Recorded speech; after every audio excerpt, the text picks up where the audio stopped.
I'm Joanna Small, Public Affairs and Communications Manager for the Lynnwood Police Department. It's Friday, March 11th, and this is your LPD Video Week in Review.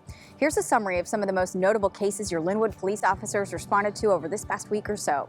Do you recognize the man and woman pictured in these surveillance photos? They stole more than $1,000 worth of cosmetics from the Lynnwood Whole Foods in early February, and detectives are working hard to identify them and close this case. If you know one or both of them, please call the number on your screen.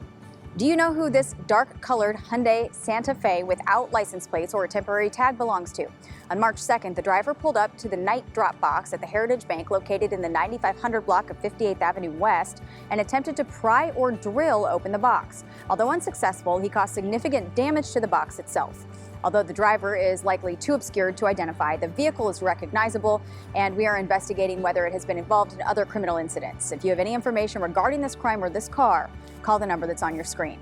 On March 3rd, officers responded to reports of a burglary at the Super 8 Motel on Highway 99. The employee told us she came downstairs to open the front office and found a set of tools on the ground as well as an iPad case without the iPad.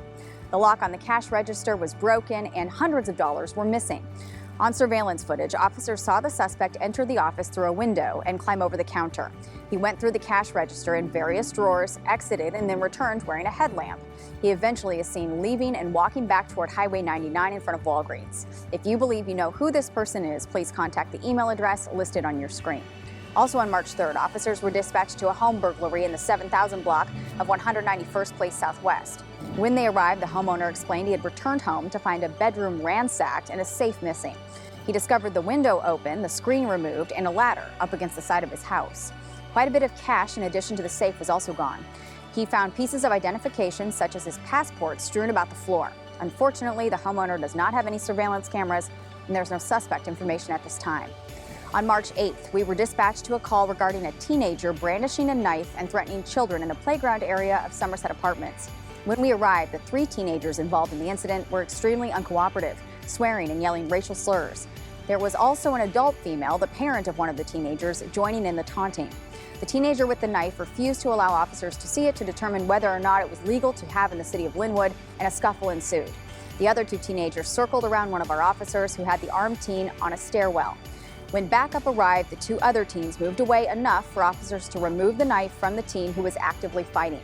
A witness explained the 3 teenagers had been threatening tenants at the complex for weeks and that she feared for the safety of her small children. While we were still on scene, one of the teens continued to loiter, making veiled threats and holding a large piece of concrete.